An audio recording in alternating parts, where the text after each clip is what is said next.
Let's be honest, we all have weaknesses. And some of our weaknesses are relational, that is, how we communicate, how we relate to our staff.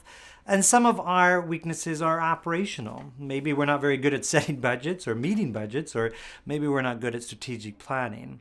So, what do we do with these weaknesses once we're aware of them?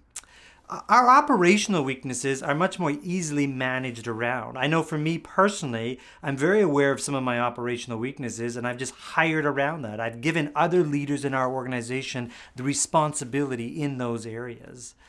Relational weaknesses, on the other hand, have the potential to be so damaging that you can't just simply manage around. So when it comes to relational weaknesses, we must work at softening them. A lot of our relational weaknesses are weaknesses for a reason. For me personally, I tend to react quickly. I tend to have, be a bit more anxious than the average leader or average person. And so sometimes under high stress, I react negatively. And so while that's never going to change, while I'm always going to be more stressed and react more quickly than the average person, I've become much more intentional about softening how I respond in those situations.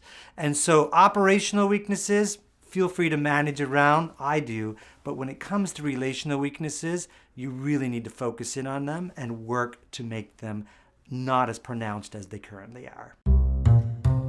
If you have a question or topic you'd like me to consider, please let me know.